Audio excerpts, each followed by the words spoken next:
Okay, welcome to our Mochi Podqast, episode 4 with Maggie Love. This is the only podcast rated R for Robin. I fucked up the order for that, but whatever. We're chilling. It's good. It's casual. How's it going, Maggie? We're here to chat. Things are good. I just got back from Miami to New York City. It's spring in New York. I went on an incredible run this morning. You can just like smell the fresh air and We got in feel. Ukraine. We got fucking juked by the weather. Like it was spring for 1 week, and then it got back to like heavy snow and fucking negative temperatures again. Shouldn't you be used to that from Chicago? That's a very Chicago move of Ukraine. Yeah, I have been making a lot of the connections between the weather patterns. I mean, it's still not something enjoyable. Right, of course, of course.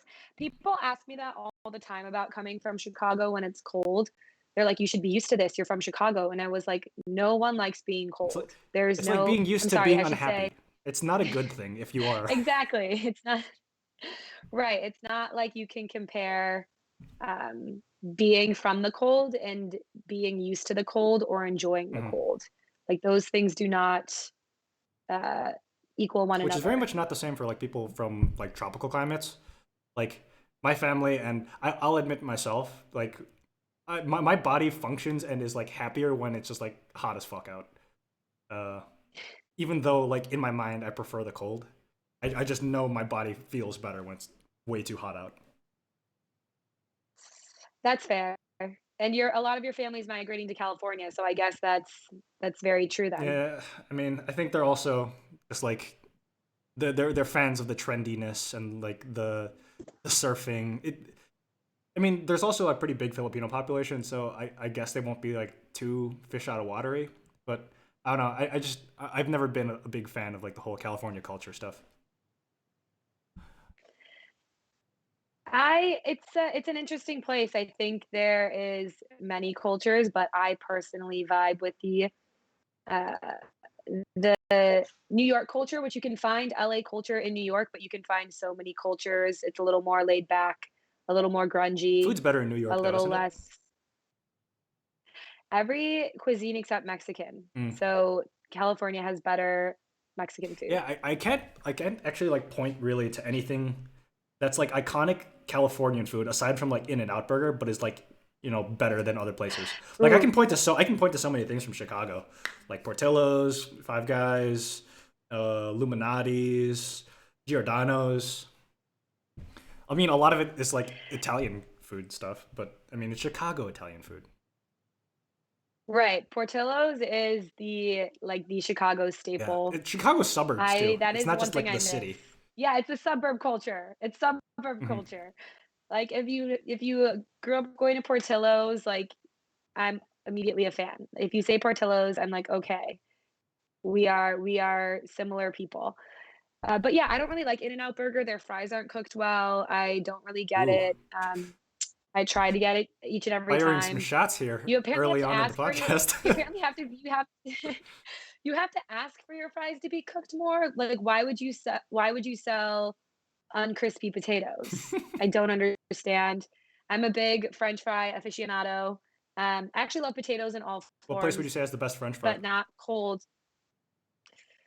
Ooh, the best French fry. You know, there used to be a great. It actually might still exist. It's just apparently the owner of the restaurant in New York was a pig and actually had to do. It was something that had their name was Pig too. So it was like this burger place in the West Village that had like the really string and like curly yet shoestring Hmm. fries, and they're just so crispy. And they give you this giant plate of them I'm next to still your stuck on. burger. It You was like mentioned so that aggressive. the owner is a pig, and then it's all. Is this like a "you are what you eat" kind of joke, or is this like a was he gluttonous? Oh, sorry, no, he was a perv. Like he Oh, was apparently a harasser. oh, So, okay, yeah, um, gotcha.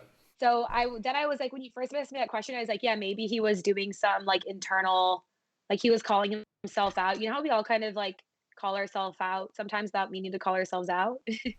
So maybe the name came from the fact that he His lecherous habits. is also not.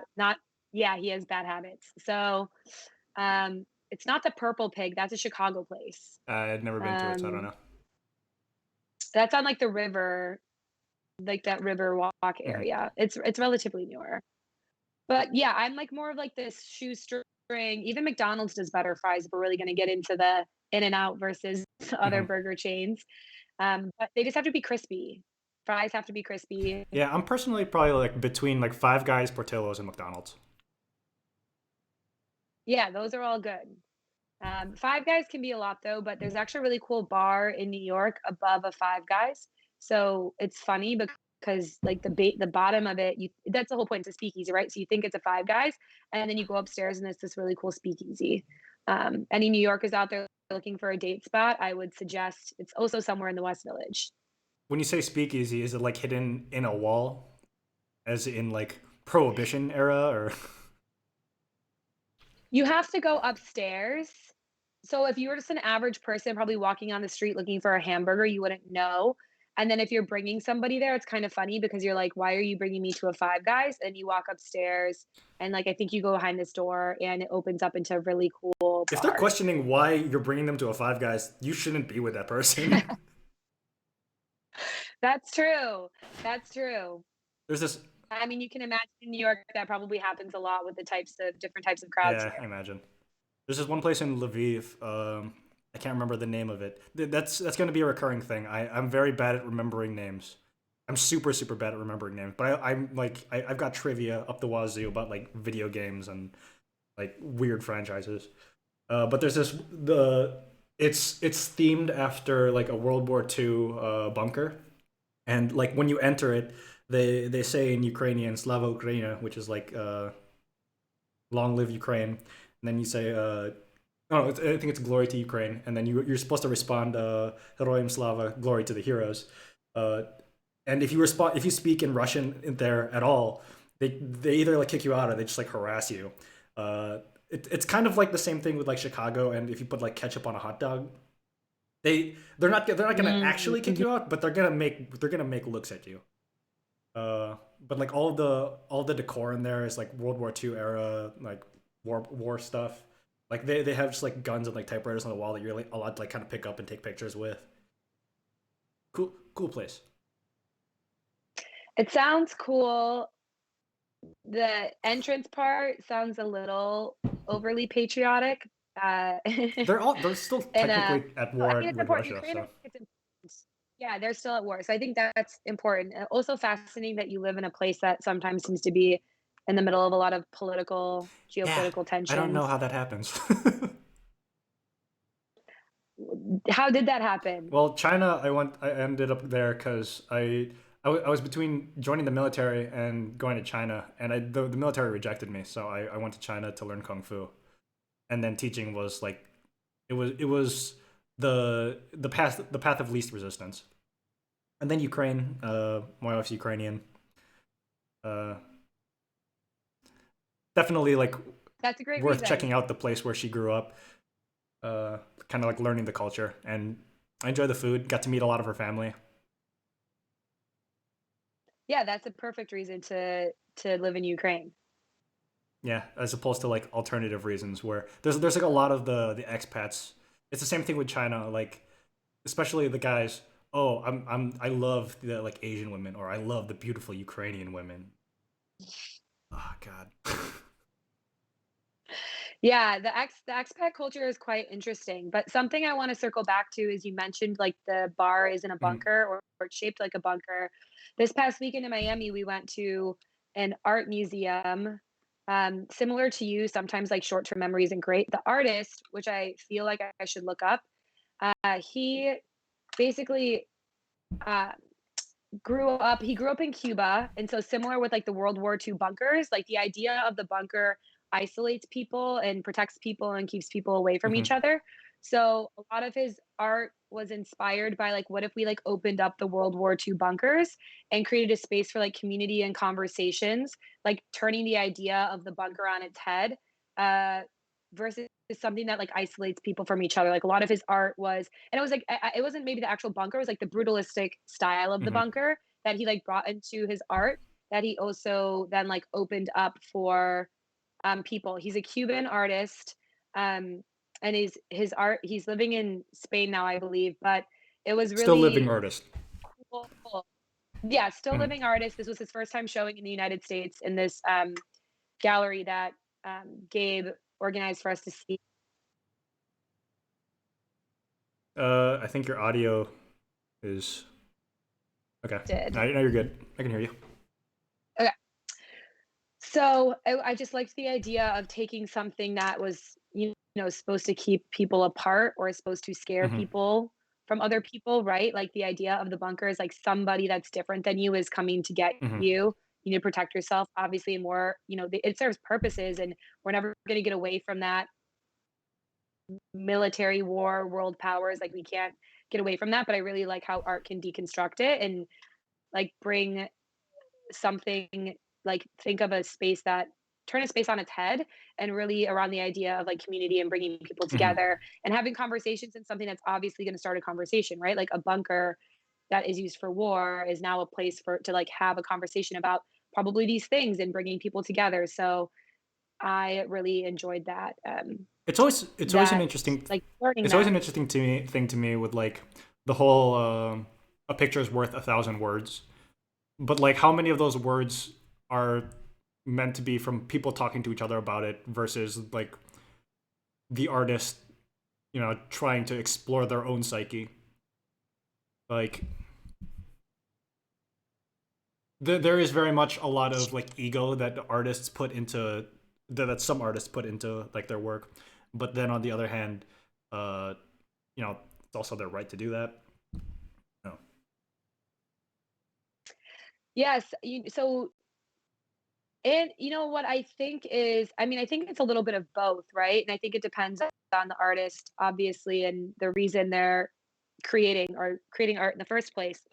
But I think this is actually something I talked about with Gabe on Monday after we'd seen some of the museums or this idea around art, and we're seeing all the digital art popping up in the blockchain world and NFTs Mhm. and all these like art was just like a big topic, and it's a big topic in crypto right now. But as much as the artist can want to make you experience something, they actually have no control Mhm. over that, right? And they have in like or maybe we talked about this they watched a movie through the movie club and at first like alone Gabe had thought like this isn't good and then when everybody brought their experiences to the conversation like it and all the things they saw that other people didn't see it turned out like actually being a really great movie. So I think as much as you experience art alone, like when we were walking around the Rubel gallery, I walked around most of it alone, every now and then connecting with people. And like most of the thematic things that came in and out of my brain were totally my experiences, experiencing that art or moving from piece to piece and thinking about the different feelings that were coming up or the Mhm. different thoughts that were coming up. But then it's fun to discuss it with other people. And even Eddie was like, I was talking about like the difference between minimalism and extravagance, which I think you see that a lot in Mhm. art. There's like not a lot of in between. There's either like you're a minimalist and your space is clean and your art is clean, or you're like being avant garde and it's like about the extravagance to like Or the world is prove a point. cubes and strings and splatters of paint on everything. Exactly. Exactly. And then Eddie was like, "Oh, I wish you would have brought that up to me." But when I was experiencing the art myself, like the thematic things I was thinking were like my processing of being in front of physical art, which was also super moving for me because this whole pandemic has been so Mhm. virtual. And we live in the virtual and we work in the virtual and crypto is virtual, like internet money is virtual.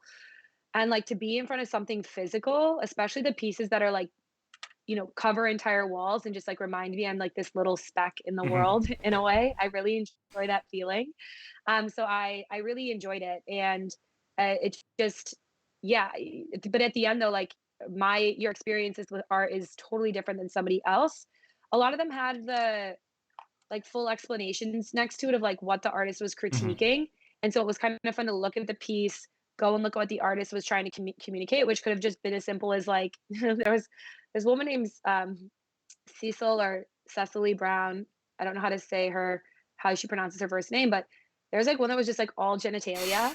Dicks, because drawing And she was dicks just is like, fun. she's like, I just want, we all talked about it. She's like, I just wanted to create dicks. Like, I just wanted to create dicks. And it like wasn't like overtly It's like dicks, that I think, scene when from you first looked it's like at that it. scene But from Superbad. It's like I just couldn't stop drawing dicks, and then one day I dropped my yeah, and it's like, notebook. there's some And so there's like some pieces that were like clearly about like there's one about like the 2008 financial crisis, and then there was like some people like I just want to create this. So you see it everywhere, but your experience of it is totally personal, and then it is fun to share because then all of a sudden you have this new experience that you could almost Mhm. re-experience if you can like picture the image in your head.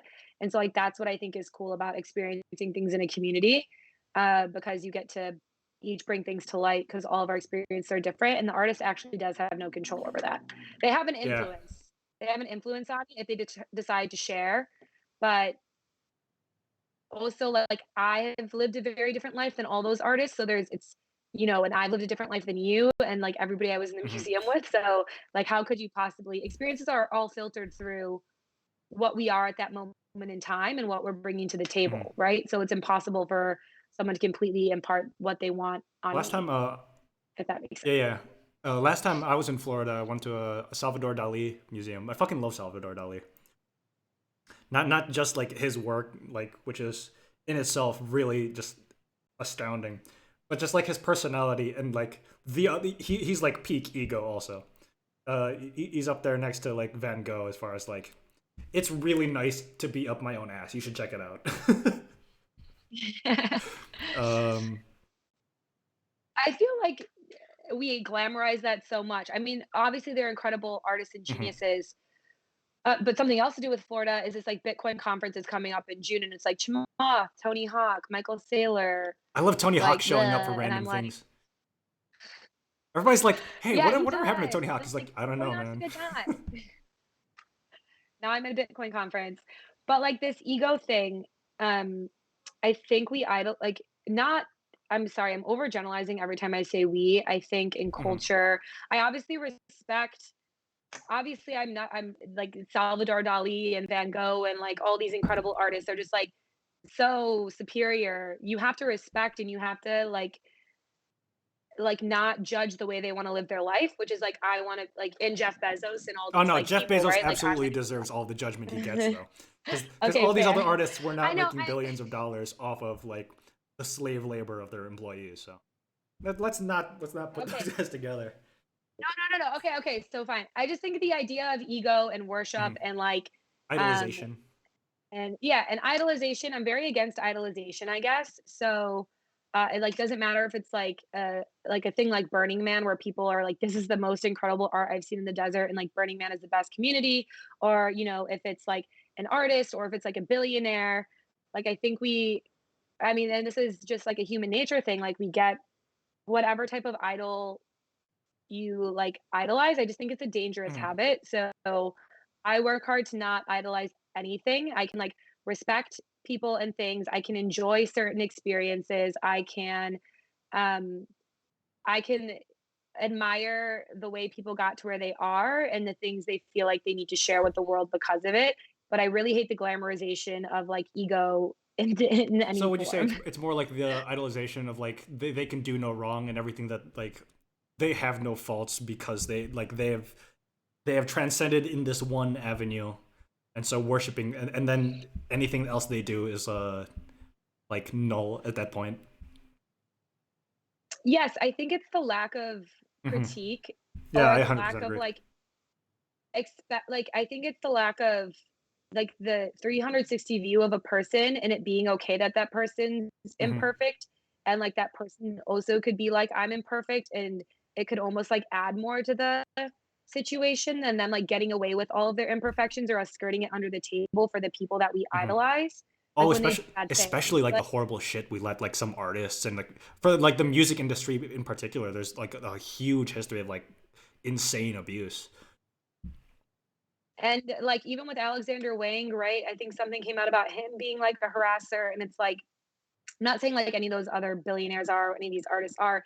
I'm just saying like, um, you know, we try to put those people as also as this bucket that we're imperfect, that they are imperfect or their imperfections are null when like we are all incredibly imperfect, and like Speak for accountability yourself. happens for the average person, and I am very imperfect, but I just think it's like yeah, I don't know. I don't even though I'm a part of Mochi, I'm not into like cult and idolization. So we'll see. Ironic place to be Um, then. ironic place to be. Or I like to have a healthy disdain for it. Mhm. So I like to be mindful of the things and the people that I can recognize and respect greatness without having to like fanboy over Elon Musk. Mhm.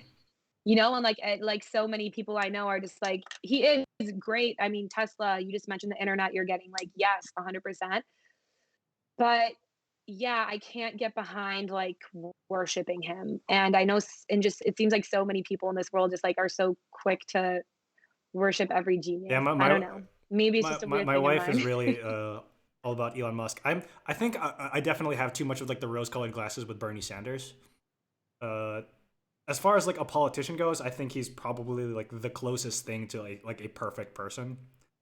But like, I mean, he hasn't had a lot of like significant wins. He's like he's had some problems and stuff, but I generally kind of like gloss over them because just he was the unicorn that we refused to drink the blood of. You would love this because you mentioned you like video games. I have to pull up the video game, but I grew up with four brothers and they're all gamers Older, pretty younger. much. I did three older, Mhm. one younger. The three older are definitely hardcore gamers. You're like the opposite of me. So we I just I have five younger sisters and I, one older brother. Yeah. big Catholic families, but the Like roaches. Bernie exactly exactly. My brothers are also into Bernie Sanders, especially my oldest brother. And Bernie Sanders apparently was on the Senate floor explaining like some ending of a video game or something, or like some storyline of a video game. I can send it to you. It's in like our siblings Mhm. chat. And so, like, obviously, that just made my brother love Bernie Sanders so much more because he I like need to is know what game this is. referencing some video game. Okay, I'll let me if you give me a moment to pull up Yeah, go my for it. phone, I can easily. Um, Yeah, on the flip side so of a horrible politician bringing up video games, Hillary Clinton brought up.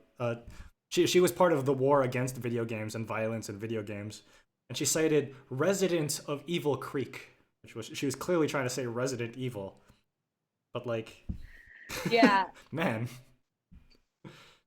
it's like she couldn't find one intern that was a male that was younger to make sure she doesn't mess up a video game, Well, right? I think it would like video games at that point were still just a kids thing, you know.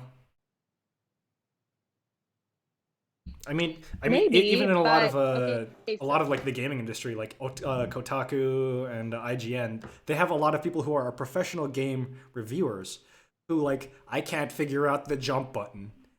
I don't know I don't know how to do difficulty. I don't know how to deal with anything that involves adversity whatsoever. Like, dude, then do something else. that's an interesting segue too. I actually want to dig into that whole I don't know how to do anything if there's not a Mhm. little bit of adversity. But Bernie Sanders explains the ending of Neon Genesis Oh, Evangelion. Evangelion. That's a wait, And the video game or the manga yeah, sorry, Evangelion. anime? Oh, maybe it's manga. Sorry. So maybe it looks like a video game Uh-huh. from the picture. But maybe it's manga because my brothers are also very much into that. My brother said Rune Factory 5. But yeah, there's a lot. So my brothers keep me kind of in that world because in the chat they'll just like talk about like who's joining this X, Mhm. Y, and Z. And I used to watch my brothers play a lot of like the more difficult video games like Legend of Zelda or Final Fantasy or World of Warcraft. But Family's got good taste. my skills did not go as far, and I was yeah there and like yeah I actually really enjoyed growing up with a bunch of brothers because like my brother showed me Daft Punk when I was Oh, my really brother young, fucking right? loves Like Daft they Punk. were older, so yeah, I was listening to Daft Punk like way earlier. Like I remember asking my brother to like burn me Oh, a CD, back in that right, day, with nobody Daft from the Punk new on it. generation I thought I was so understands what cool. burning CDs are. I know, burning CDs, and actually that kind of goes along with the adversity, right? Like figuring out how to download the music, figuring out how to like burn the CD, writing something on it for Back in the time of like people, LimeWire and like Napster. yeah, and all that like physicalness, like even my girlfriends when I was the first to drive a car, and so like it was up to them to burn the Mhm. CDs for the car, right? And you write notes to people and like it's different. And now if you can't, access a song instantly on a streaming service, like, it's hard to get to music when there was so much more work or adversity that went into it, or figuring it out. So like, yeah, people don't like to figure things out anymore, I feel Mhm. like, as much. I mean, yeah, we're definitely in the time of like instant gratification where it's got to be like immediate. The app needs to have like anything that takes longer than 10 seconds in like responsiveness when it comes to like any sort of app or like a website. It's like this is fucking garbage. Like it's a waste of my time. Why bother? Exactly, which is why which is, if you're into adversity, you work in crypto. If you're into like, clunky There's tech, you work in crypto. It is something getting I was much wondering better. about. You mentioned like a lot of like NFTs kind of blowing up. Why are NFTs like currently blowing up? Is it just because like all of like So the Bitcoin and Ether prices are like shooting up? Is it? I there's definitely not one reason. It's funny because I think this was the first thing I thought about when I woke up this morning, which is, like, so tragic, which shows you, like, how much crypto is in my brain. But my next lesson in SheFi, which is the education program I run for women, was originally gonna be on, like, lending and money markets and different protocols that allow you to, Mhm, like, put your money to work. But NFTs are blowing up, and so even my friends in, like, on the traditional financial world, like, wanna know about NFTs in terms mhm. of, like, an asset, which is cool. So we'll cover, like, all of the reasons. So it's just on my brain because I haven't spent a ton of time looking into NFTs, but I know I have to put together a presentation in, like, the Mhm. next week and a half. So it's what I think about. But in crypto, a lot, like, it's very short hype cycles, and then it's not that it dies down, but it levels out and things mature, and it doesn't get less hypey, but like real stuff Yeah, comes behind it. So this summer, when DeFi first took off, or what we call decentralized finance, yield protocols, or yield generating, and that what they call yield farming. It was like you supply capital to a new project, and there's some financial incentive. So you get, crazy APY, so you get crazy interest generated onto your token that you supply, or you get their, like, governance token for their project, which could also increase in value if and more like people are big using ones the were like project. So there's Waifu and some like financial Y incentive. curve and stuff. Y curve and Yeah, there was a sushi lot of like swap there was a lot of and, like, futures trading yam and and, like, all the derivatives. farm. Yeah, there's, like, all these farm things, right? So they're all being named after food. And so when Sushi Swap first came Oh, they fucked out, over so it many was people. like a fork on Uniswap. Yeah, and now they're actually doing really well. So if you just kind of held your money, you would have been fine, right? So I think there's also something to be learned there. But like with NFTs, we're just like, yield farming is still a thing, and high interest rates are still a thing. And Binance Smart Chain is stealing a lot of these projects that are yield generating. There's like Pancake Swap, you can get, like, 1,000% APY, but it's on Binance Chain. Mhm. So you have to figure that out, which is my new thing, is trying to figure out at least how I could interact with Binance Chain. So if I wanted to do something that's not as decentralized but generate yield, I could, and more so for the fact to teach people, because it's actually kind of quite cumbersome to figure out how to set up MetaMask and Mhm. put Yeah, MetaMask on a different I browser. watched your And intro for that. anyway, I digress. It was really thorough. Uh, I digress a bit, but the whole thing with NFTs is that the platforms are ready, and you need. Okay, so also I don't think crypto is acknowledging how much Clubhouse has made NFTs a thing. So Clubhouse is this exclusive, went from exclusive to non-exclusive app where it's just a chat room of just people that talk, and mhm, then people can listen and people can go up on stage and talk.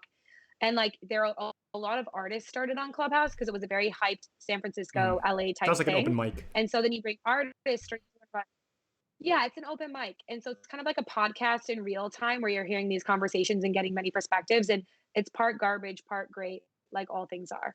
So, not like all things are. Sorry, things that don't scale community, things that are just looking for the mass market and don't really think about community Mhm, as an important aspect, and you don't need the community to be gargantuan, is what I think, like, when you can't control, like, turns to be good and what comes to be mhm, not so good about it, or not so useful. Like, not all the talks on there are like anything my brain should be spending time on, right? Like, there's other ways for me to be listening to things that would actually, like, increase my knowledge.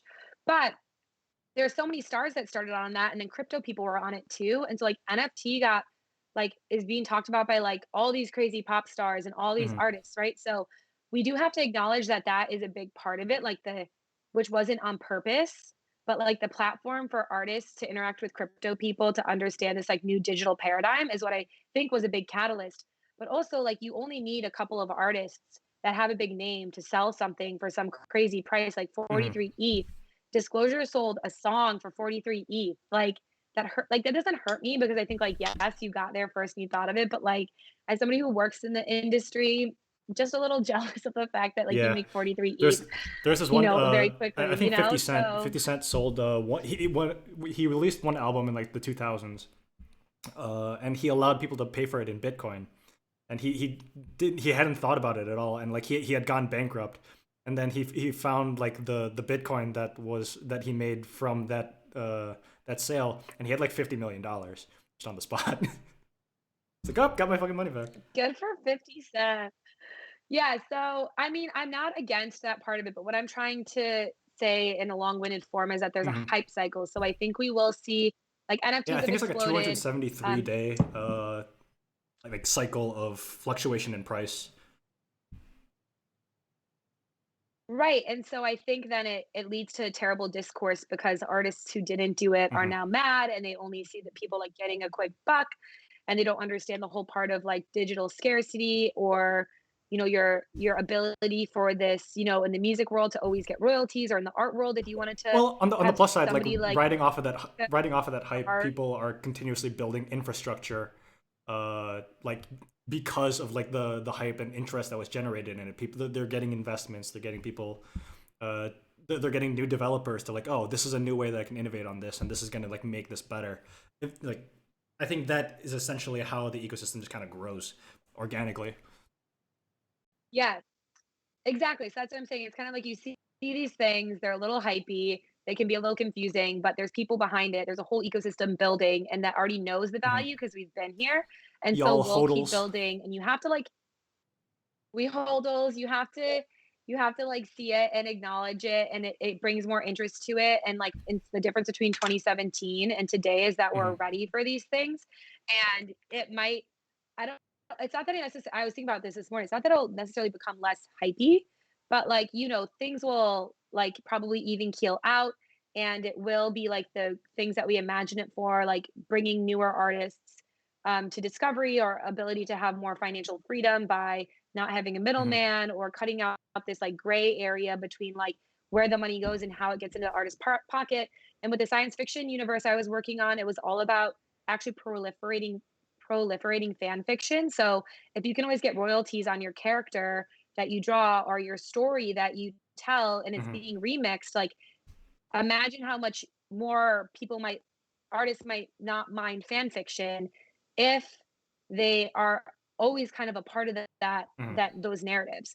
So there's a lot of really cool things that can be done with like blockchain and digital art and whatnot. I think we're in like a hype thing and that's okay. I think it will like Sushi Swap is now like a Hmm. legitimate project, right? So some of these like things that were just like, also get rich quick, but also keep building. Like we'll see that in all of crypto. Were we necessarily ready for the eyes? Like, I'm not sure, but it's a really exciting time to be here, and it's a really great time to be getting people into this space now that we have the tech to Yeah. So support it. So I'm all on that note, because so you do Shifa, and that's all about like bringing women into the crypto space, getting them like literate with like the crypto financial tools and how to like use assets and stuff. What would you say is like the biggest obstacle in getting people in either getting people into it or getting people to like adjust their risk preferences to like know that there's going to be like intrinsic value or like growing value as the crypto space gets more developed and more like robust. I would say the biggest obstacle is just the onboarding part. So getting comfortable with like, using a crypto wallet and figuring out what a public address is and like sending that Hmm. first transaction is like it feels a little like uh Well, magical because almost, also or there's like a right now also underlying gas tension. prices are insane. Yeah, gas prices are insane. So and this is something that I've been needing to really figure out because when I started SheFi in like early 2020, the original idea was that women would join SheFi and we would all donate between like $10 and $40. Or I mean, you can your upper end is your upper Mhm. end. It's a personal preference, but donate like every I would teach everyone how to get a stable coin, and then everyone would take the stable coin and they would Would send you it to would a you like SheFi recommend like a wallet, DAO or and then that USDC or what?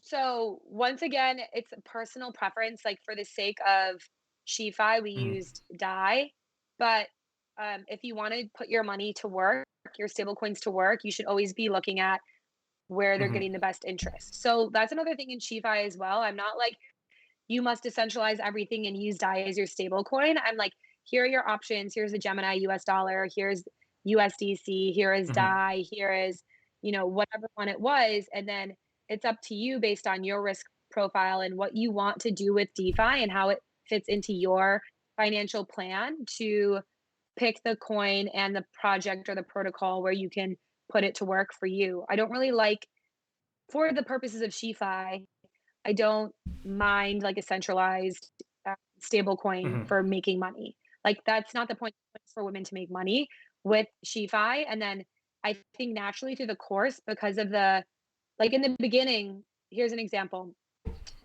A few of the women in the Mochi SheFi cohort are coming from like the traditional financial world. And my friend works at Revolut and she bought crypto on Revolut. And I had told her, I had said in the SheFi lesson, like Revolut, PayPal, Robinhood are good if you just want exposure to the asset, but you cannot send it anywhere else. And so therefore you cannot use DeFi with the money that you have in um, Mhm. those types of applications.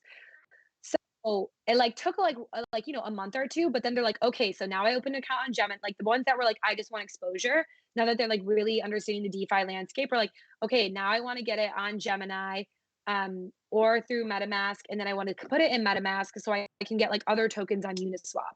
Right? So, you honestly the pitch doesn't have to be, like, decentralized Mhm. maximalist in the beginning, but, like, once you realize how limited you are by using certain platforms or only accessing certain tokens, that's when really, like, the whole like, it's not even like I have to sell it because I don't wanna push anything on anybody. I want people to know their options and make those choices. And then it's as soon as you wanna get exposure to more DeFi related tokens, you're naturally gonna have to use a MetaMask or some other Web3 enabled wallet to access those applications, and so, like, Mhm. it sells itself. Interesting. Yeah, I'm trying to also like because I do stuff like kind of around crypto. I'm considering like trying to get my wife to like learn about the stuff because she's also interested in like finance stuff and like just making sure that she's maximizing her like financial potential. And like this is definitely like a burgeoning thing that has a lot of like room for growth. Just also just working out in my mind how to sell that. Yeah.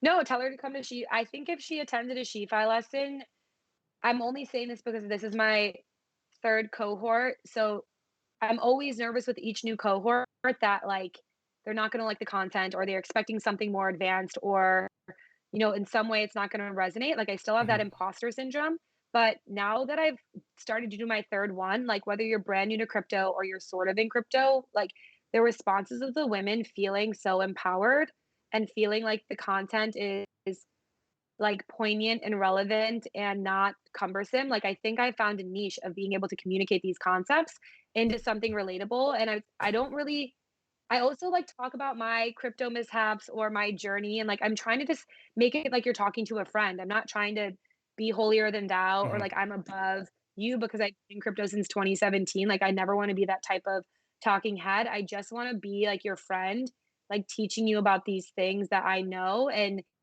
um, the feedback I keep getting, like, across the board is that, like, they enjoy the How many people do you session, usually aim so for in a cohort? maybe just, like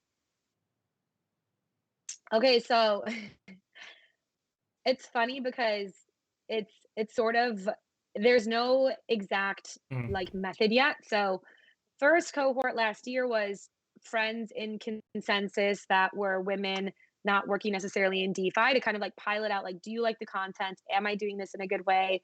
And the second one kind of happened serendipitously through Mochi, where Gabe was like, hey, I think a lot of women in Mochi would benefit from learning about DeFi and it could actually help you if you presented these lessons. So would you mind like starting it? And it was actually kind of like a kick I needed in a way because it really gave me a lot of confidence teaching brand new people to crypto that I'm doing something right and I'm doing Mhm. something that's needed, and it's not just my friends and consensus that support me and liked the content too. So I'm doing that for Mochi, and then I was like, well, if I'm going to do this, I should just invite all my girlfriends who've been asking me about this. So it's kind of like a mix of like my friends and Mochi friends, and it's really fun because they're all like everything's new, so Mhm. they're like this is great. So it's also like a very confidence boosting thing. And then at the same time, I just put out application on Twitter and on the SheFi website, and just like through social channels without like a bunch of promotion, like opening up a third SheFi cohort, apply today. And we got over 40 Nice. responses. And it's incredible. There's women from Iran, Egypt, India, Germany, the Damn. UK, San Francisco, yeah, there was a woman that joined my first session on Monday that she was up at 3 a.m. in Egypt, and like I can't tell you how that makes me feel just to know that like the amount that people want to feel like they can make these choices and engage in this space, and like that I can bring that globally. Like that wasn't on purpose necessarily, right? So I selected everybody into that cohort because naturally I felt like people would self-select out. So if I share the different types of projects we're going to go over and you're way more advanced and you're hoping it was more like of an Mhm. investment club, then maybe that's not for you. But that's not to say SheFi can't become that in the future. I'm just growing out Mhm. this community now by my whole thing is like I'm giving you the foundational projects, and then I'm going to give you the information and the power and the knowledge to be able to evaluate more advanced DeFi related things. And so that's kind of where I start. And then I'm hoping there will be a time for like the people that really want to like cut their teeth on, let's say, yield farming or something, that want to create like a subgroup. So, but this is my third one and we're starting at the beginning. And the whole point is that there's not necessarily a way yet. I've just been kind of serendipitously, while also putting out the application was like more structured. Mhm.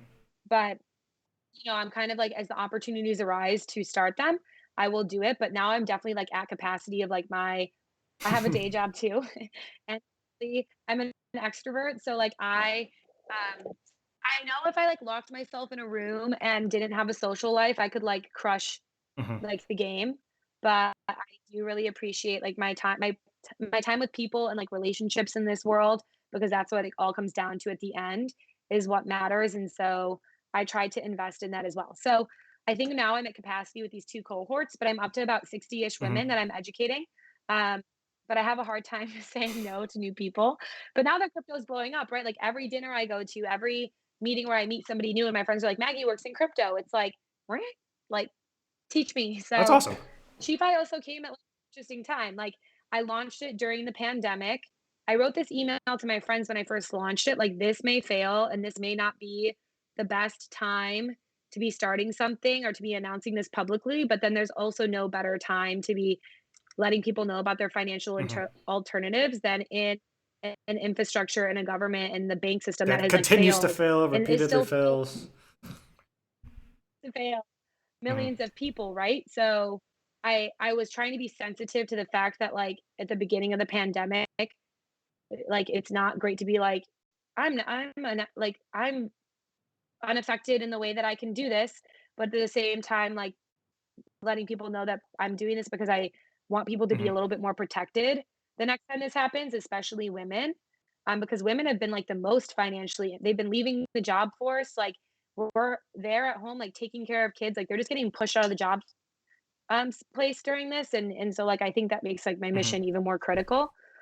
So yeah, and then like everything in crypto is doing pretty well. So it feels like my timing was Pretty spot universally on. good. So I'm like grateful for whatever in the world cause. I'm sorry, I shouldn't say caused it, but like grateful that crypto's doing no, but grateful that like crypto's doing well, and like I kind of put myself out there. Like it was a risk. I'm not very I like SheFi is something I started entirely on my own, and that's like the first time I've really done that. So I'm grateful that the crypto stuff is lining Mhm. up as well, and that I took the risk. I think that's what I'm grateful that I took the risk and put myself out there, and I'm continuing to put myself out there, because it's pushing me in a lot of important ways, uh, both like in my career and in like my personal growth, and and my hope that I'm impacting the world, even if it's Mhm. only 60 women, in some positive way that I Just hadn't on the been note of like before. also introducing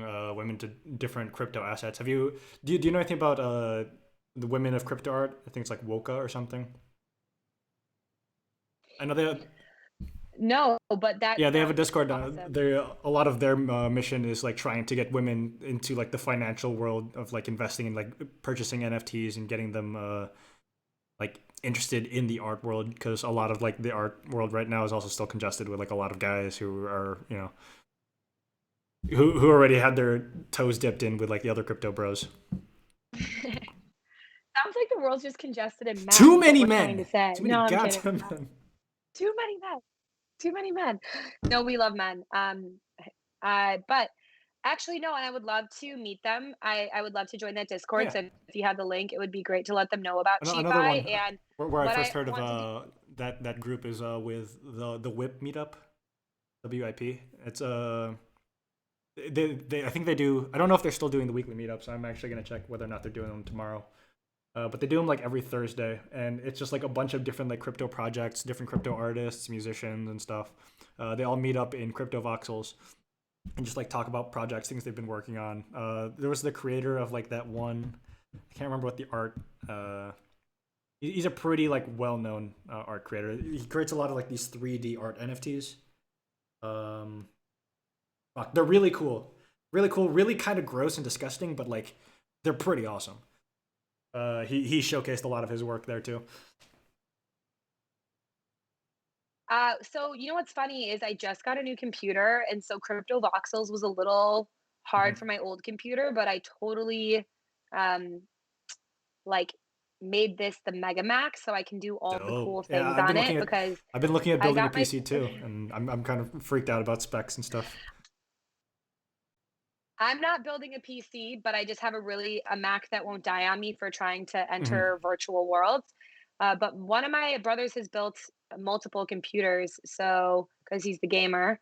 And I know Gabe built one as well, but I'm sure my brother would be happy to nerd out with you on building PCs. He has like a room dedicated in his very tiny apartment to his PC, so you can tell how Hmm. important that is to him. But and I think I mean I think any and I think seeing art and this weekend I've been reflecting on like the creative process. I really like writing and I try to journal in the morning and it doesn't have to be about anything specific.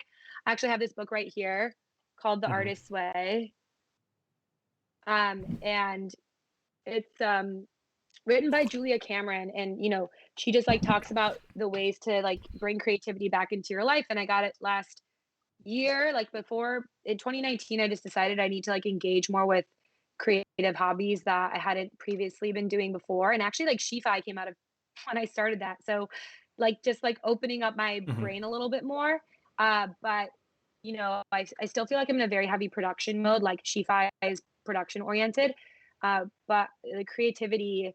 I think if you're building a gaming PC, like that's creative, right? I mean, you may be following something, but you have to make all the choices and you have to like use your hands and it's physical. And I like anything that Hmm. requires that. Should build So Legos, I'm trying to think of ways it might not Lego build sets, and Legos Gundams. exactly. You know, the artist that we saw this weekend too, the same one that is opening up the Hmm. bunkers, put Legos in his art because he grew up in Cuba, and so he didn't have Hmm. access to Legos. So some of his art incorporates like play and also the things he wish he Hmm. had access to. Um, so I'm all about like figuring out ways to at least take your brain to a different place, which I think creativity, building something, getting off our screens is like uh, a thing. Well, then you can just, enjoy your other Hmm. screen once it's done. So, kind of transitioning from like the discussion about like Shifa and stuff. So it is Women's History Month, and again, uh, sorry for missing out on like doing Black History Month past month.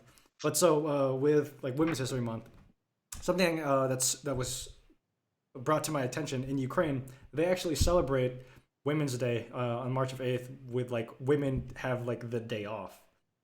And that's interesting because like I barely knew that Women's Day existed in the US at all.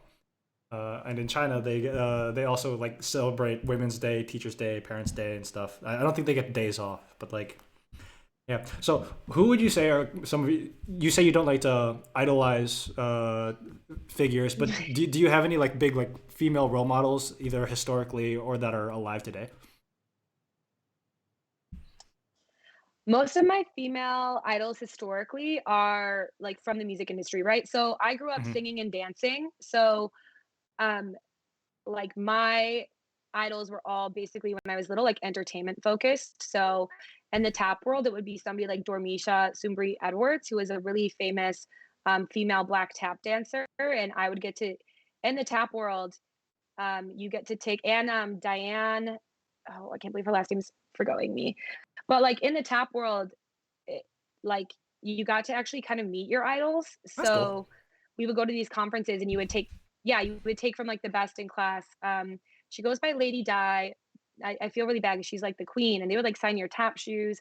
But like my whole world growing up was like dance and music based and like Broadway shows, like Broadway musical artists, like that was what I was gonna be.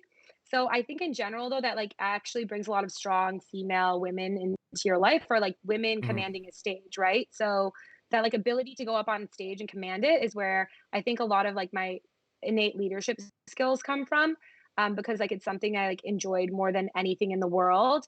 And my biggest female influence when I was younger was actually my musical teacher. When we moved to Chicago, her name was Mrs. DePrima. She immediately like found me and my brothers. She actually followed my mom home to tell her like all of your kids can sing. Like me and my brothers could sing. At least at the time it was my three older brothers, and like they all need to be singing with her, and especially me. And then her daughters both went to Northwestern University. One was an actress. One was a biology major, but was like a really big at my dance studio and was a dancer. And so like since the fourth grade, like I was going to Northwestern. I was going to be like Mrs. DePrima's daughters, and Mrs. D was like the most influential person in my entire life as a female. She would she worked at the Catholic high school in a volunteer capacity and would put on this show called Street Scenes, which had no like no speaking parts. It was all songs against a theme, and each number had like a different show part, singing and dancing that related to the Hmm. theme. And one year she did one on books, and it was like incredible. My brother got to be in it as James Bond. I was Oh too yeah, young James at the Bond is time, based on a book. I forgot about that. but and so she would tell us how like she just was like the like I loved her so much. Like I wanted to and I loved performing so much and she was you know, single woman actually and she was a bit older and like she was like the first I think I'm going down a little bit of a different path, but like she inspired me, she believed in me and like I think like and she created these shows. She said she would dream about them, and then like the costumes, like she thought of the costumes, she thought of the songs, she thought of the set. Like her brain was so magical. And then like she would do this as volunteer, and this show would be used as funds to raise money for Catholic school, right? So like she was just like an icon to me in that way That's awesome. because she had this yeah incredibly creative brain and then she believed in me and I think there's like a lot of that importance as a young person to have somebody outside of your family who like believes in you and loves you and like sets you on that like path Hmm. for life, right? Like she set me on the path like I need to do well in school because I want to go to Northwestern and I also want to be an amazing performer, so like I have to take all these dance classes and music classes and perform and also get good grades. So like she was a big icon, and then I think like Cher is obviously a big icon. She just has like all these one liners, like all like Joni Mitchell. She's also like all these female artists. It's like I think it goes back down to like how Oh important yeah. artists are because they kind of buck the system. And then you have like as I get a bit older, it's like you know Sally Krawcheck is a really important female banker that started Ellevest, and you know she is like an icon for a lot of young women in like in New York and in like the financial world. And I'm just always impressed by women that you know have their own businesses. And then like in my daily life, I think we live in such a cool era. Like all of my friends are badasses and like entrepreneurs or working in crypto or starting their own companies or just like really good at what they do. So I think that's probably a very different world for women my age to be in. Like it's not just your one friend who's still working. Like a lot of my friends still work and are Yeah, it's inspiring. definitely like a great thing now that like I don't know how far back we have to really go for like the only thing women really would aspire to is just like be a great mother, be beautiful, you know, and like we've gotten so far away from that. It's just like there are still the frustrating obstacles of the people who make the decisions about whether or not you are able to pursue that. But like yeah, Yeah. there's a lot of like dope shit that like a lot. I think for me, I was always in like the space where I was always like one of the smart kids in class. I was always like one of the smart ass kids too, and I was a kind of a clown. But at the same time, like in almost all of my classes, every grade, every school I went to, like the smartest people in the classes were always the girls. Uh, and so like when like people would talk to me about like, oh, STEM is specifically for men, STEM, like a lot of these different disciplines, like these are all dominated by men. Like I don't understand how this is possible. Everybody in my fucking class, every one of the smartest people I know is a chick. So Yeah, I think it's mhm, deeply socialized. So, actually, yeah, and my friends who come from other countries where like women are more STEM oriented, like they say because they knew that their identity or their race was attached to being good in mhm, school and STEM, they were more confident than probably women in like America, where it's like, oh, women are really good at reading and writing and home ec. But in countries where it's just like we're all good at math because mhm. this is like our thing, like they like she's like, I went into every test knowing I was good. Like knowing I was good because of like my race or my identity. Huh. So hopefully we can change that. But going back to your question on women and like when what year was it when all this came in? So some fun facts about things a woman couldn't do in 1971: get a credit card in her own name, be guaranteed that they would not get fired for getting Mhm. pregnant, serve on a jury, fight on the front lines, get an Ivy League education, take legal action against workplace sexual harassment. I mean, still, like, I'm sure we can do that today, but Yeah. HR is a sketchy part of the business. Decide not to have sex with their husband, obtain health insurance at the same monetary rate as a man, and take the birth control pill in the United States. So that's Mhm. not long ago at all. Like it's I mean, it's great to see the pace that like liberation is happening, but like think of all of the incredible brains and Yeah. creativity and It's uh things we've missed out on. Oh my gosh, and Ruth oh, Bader Ginsburg. I feel like we notorious just need to shout RGB, out to her as like RBG. Excuse me. the notorious. Like she is an she is an icon, and she like without her, like we might not be. That's like a big statement, but this conversation Yeah. might even be different. So, just like it's crazy though that because there was so few women allowed to reach certain statuses that means my our pool is so limited, which is not true. Like the first like in the Hidden Figures movie about Oh the yeah, women that like Katherine Johnson and launched things into yeah. space. But we don't learn about that in school, right? Like, I didn't go to school in political history or science history and We learn also about don't learn about women, like right? Tulsa So, getting firebombed and like all the other fucked up things are the oh, people of or the government specifically has done in the states, specifically often to minorities and to women. yeah, I feel like I was kind of rigged, now when I'm thinking back on, like, my US Hmm. political history. So it's something, like, I'm actively aware of and wanna make sure that I'm, like, taking time to learn all the right things and listen because Yeah, there's so much and, like, correcting of the things that we learned. I would never send my kids. Yeah, and I would never send my kids to like, I don't know, how would you even control that as a parent though, like the curriculum of the public Hmm. school, right? I guess you just have to take the To like responsibility look to through do it the in your books home, and shit. like I'm sure minorities have been doing forever. Like I think it's like minorities have obviously been telling the right history to their children forever outside of school. So I guess that's like on us to make sure that we continue to do because you can't always have that control of like the Hmm. information they're getting. Yeah, absolutely. It's a frequent conversation like I have with my wife. We have no plans yet to have a kid, but like we the hypothetical of if we had a kid, like what would we want them to learn? How would we want them to be like raised? There's just so much of like correction of the ways we were raised, the ways we were educated, what we were educated in. Uh, that like it's just insane how much the last generation got wrong. But I'm sure like the next generation is gonna say the same thing about us, you know. Uh, but because we're I imperfect. guess.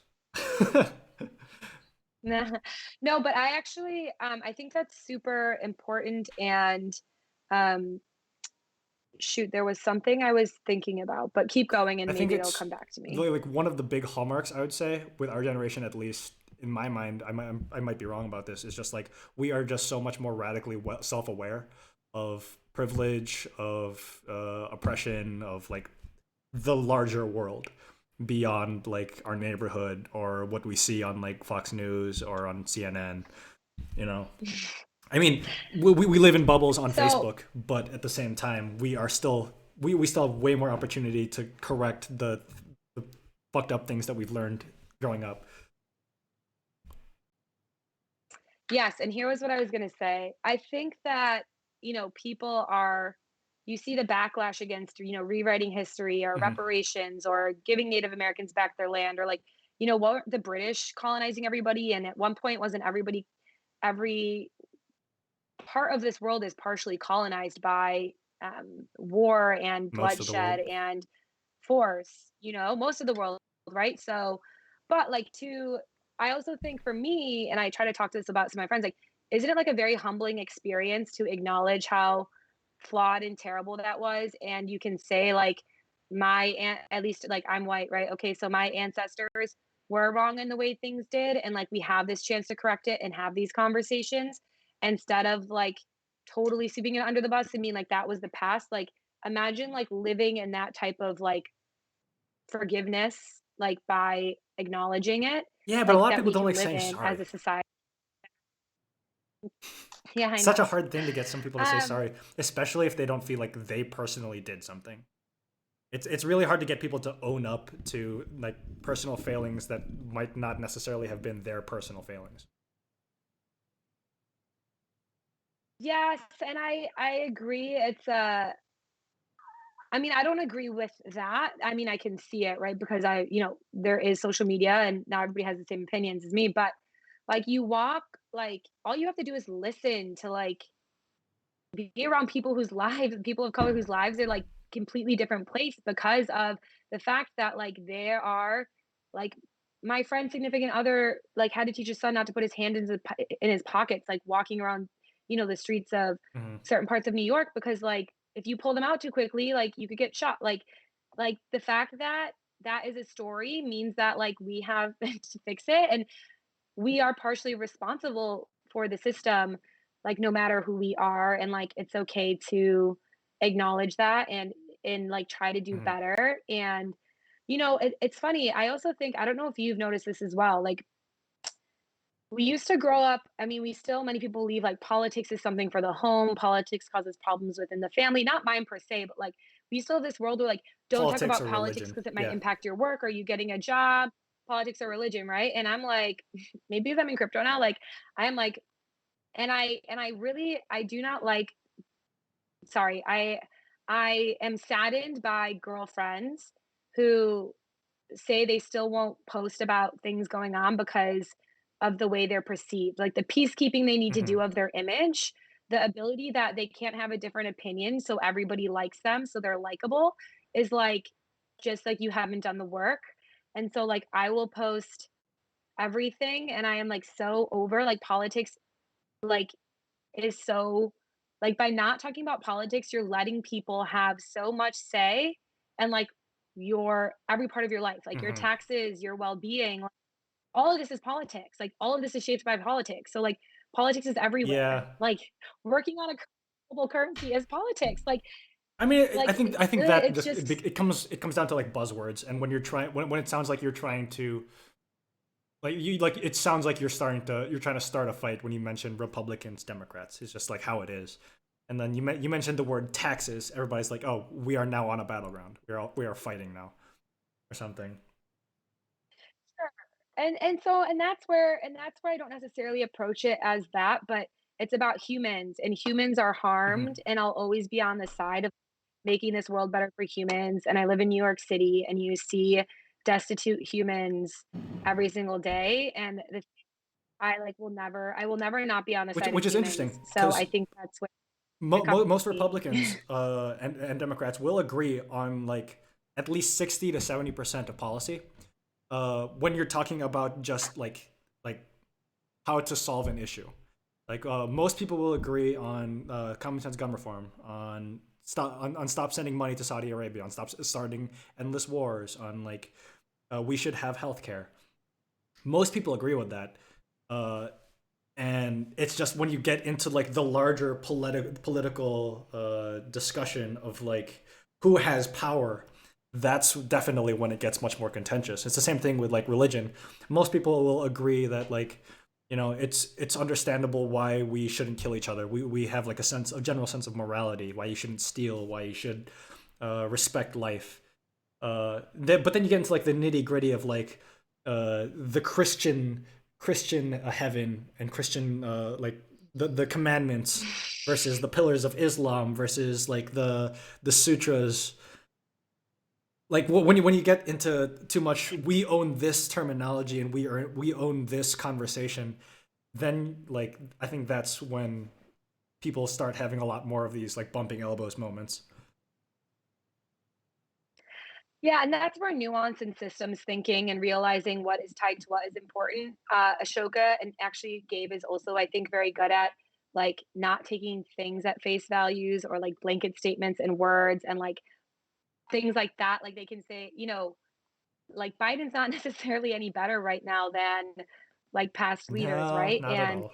like we can understand that and and the nuances of all of this is important. And I think that's like one reason I really do like the Mochi community is like so many perspectives and so many thoughtful perspectives are brought into my life. And I think it and then it boils down to like people are nuanced, like right, we're all nuanced and the nitty gritty is the tough stuff. And that's why we have to be careful with the big stuff. And actually, I was having this moment because of the art museum. Like, okay, so Donald Trump says crazy things, gets censored, and then crypto's like, let's not Censored. censor anybody. And you're like, censored. Yeah, okay, so exactly. So here we are might agree on this. Like, Donald Trump will never be censored because he's a billionaire. Billionaires aren't censorable Yeah. in a lot of ways. Artists Hmm. are censorable. Like, if we start censoring somewhere, and I'm not saying all censorship is wrong, like I'm not the expert, but like who's going to get harmed? We don't think about the artists who are making a political statement with their Hmm. painting on like the financial crisis of 2008. So every time we want to jump on a buzzword bandwagon of something we might think is good because it's so easy to capitalize on the moment of Donald Trump saying these like neurotic things, like we are playing and like are we playing into their hands? Like do they want the arts to be In most censored? cases, yeah, we are So often playing into their hands. right. So I think that I mean it all comes back to this day in the art museum. It's I think I struggle with like okay like when I can have a and like my perspective on censorship is probably like more privileged than others, right? Like I'm like don't maybe we don't censor. I'm not the expert. Like I'm saying, I'm not saying we shouldn't censor Donald Trump, but like I'm starting to think we shouldn't because it can harm. It's actually going to just open the doorway to harm the people to harm the type of critique that we need in this world. But Yeah. at the same time, when like something like that is happening, I'm not a person of color, and I'm not somebody who's greatly harmed by the crazy shit Donald Trump does. So then I also see a reason that we need to Hmm. protect people, right? So it's just like this super gray, super nuanced, like super systems mind needed to understand like how all this works. But I like it's all these different things are starting to click for me that might have not been in the moment because like the world was so crazy and staring at screen for 12 months and now this man is like Yeah. harming it like actively harms people with his words. I think the big thing to me is like understanding the what censorship is, because like a lot of what's been happening with like right wing pundits, Trump, a lot of like politicians who supported Trump, they're not being censored, they're being deplatformed, which is a completely different thing, because they're not being forced to stop talking. They're just saying you can't talk on our you can't use our microphone, which is perfectly legal. That's what the whole market thing is supposed to be about. Like I'm not a big fan of like unregulated market forces. But at the same time, like that's how free speech works. Like we have the right to give you the microphone, but we also have the right to say no, you can't use our microphone. Yes, exactly. So I actually totally agree that like a platform has rules, and I actually think it's really important for platforms to understand how to Yeah, it's moderate upsetting when content. they And so I don't totally follow the agree. same I think rules it's for totally different levels of people. But yeah, sorry, go on. right. And what's silly is like people thinking, yeah, I agree. I remember people being like, it's like Donald Trump is actually censored. Like, absolutely not. And like, oh my gosh, like people are like like white, sorry, white, really rich men in VC, like Paul Graham's afraid of like being canceled. Like, stop it. Like, that's your Yeah. biggest fear. Like, wow, oh my gosh, let me play my tiny violin for you. Like, absolutely not. And like, it's funny because like I never worry about being canceled. Like publicly, like be a good person. Like, I don't know. And like, you're not like if you're a super wealthy, rich white man, you're never actually getting censored or actually being canceled. Like when Donald, all the stuff happened with Donald Trump and Twitter, he actually always had like the White House um, Yeah. microphone, right? So I totally agree with you. And so I think in that sense, like platforms do have a right to have rules. And I do think you can go find another platform. I do see the risk of things being moved to the edges. Like I understand all the problems, but yeah, I'm totally But it's the with same you thing on though. that. It's the I same just thing think on the if other we try side to though like with like the bakehouse that decides not to like bake a cake for a gay couple. They have the right to do that. They have the right to say no and refuse service. But then people also have the right to say fuck you for not doing this. We're not going to keep you like in business because we're just not gonna support you. We're not gonna buy your shit. you know what I was thinking would be a great app? I thought was thinking this the other day. An app that like you could go into a store and like it would immediately tell you if like the owners were racist or sexist or had like bad business practices. Like you could like scan it or you could like put in the name and immediately find out if that business is something Quick, what you would be want what to would give be a money name for to. this app? Because you're right. Like I think like I'm thinking I have a name for soapbox. this app. Um, it's Hmm. value aligned, right? It's like it's like the money and value and like every financial choice we make is supporting Yeah, something. It's like a show of our which is why value, right? boycotts are an So important part of democracy. and like exactly. And so and that's what I think like all these things should exist, but it's on you as the person that's saying I support this with my dollar in some way to sort of know, but it's over like we have so much Hmm. information to keep track of. What if there was just an app that told you like they have they have factories in this space or like a multitude of criteria, and if you want to spend your money there, it's like people who ethically don't do Hmm. fast fashion, right? Like that is the choice they're making, and that's a little bit easier to find. But like some of these things during Black Lives Matter, like the woman that runs Reformation is apparently had racist business practices. And like obviously in the moment, like you're seeing all these businesses like apologize and do all these things, and it's like, well, are they following up on their Hmm. promises? Like I don't have to spend my money at Reformation. So, and but like it might have 6 months might have passed, and I might have forgot that they were racist because like in like all the things going on, right? So I would like an app that would help me make sure I'm spending money at I places think that treat people I think my question ethically with and that fairly. app though would be like, who is it marketing itself towards? Because the people who actually care would already have like kind of done their research, I guess. Like people who are trying to avoid like unethically sourced foods or unethically sourced like mica and cosmetics and stuff. Like they're already kind of doing their research, and like there are places online that already kind of source that information. Uh, if anything, I would worry that it would be kind of like polarizing and like I'm going to support this place specifically because it doesn't like black people or specifically because. But then you can also shame Oh, them for going there and like saying like, oh yeah, that's the reason you went.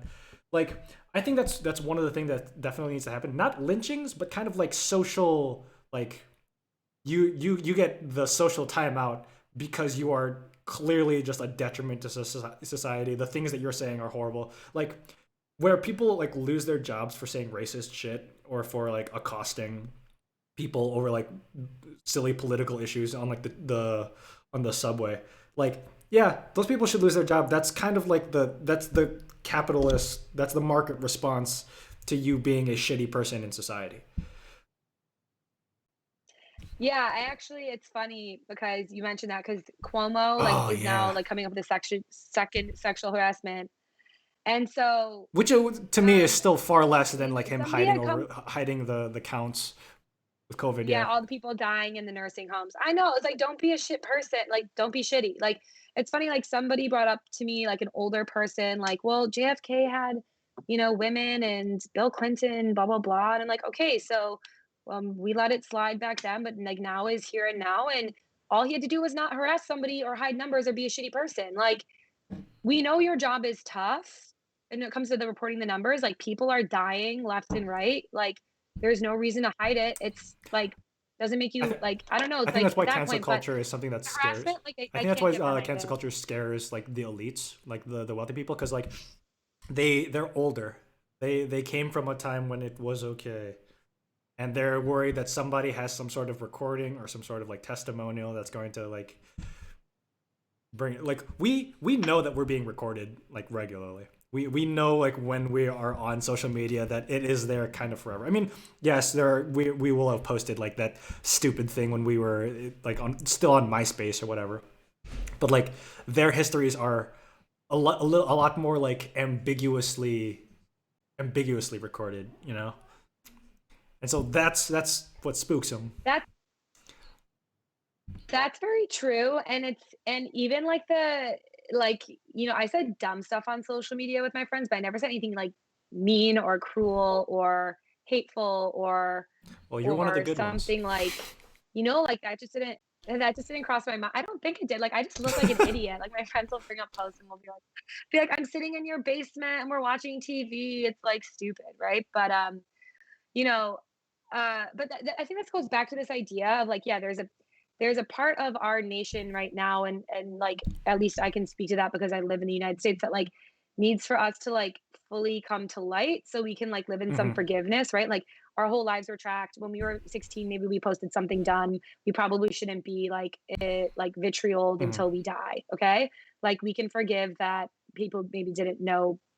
We can go with that argument, especially where you grew up, who grew you up, where you went to schools, right? Like, and we can all agree that the becoming an adult and being exposed to many different people Hmm. can change who you are. Okay, fine. But Uh-oh. taking away Okay. some, oh, did I get lost? Yeah, just for a second, but you're back.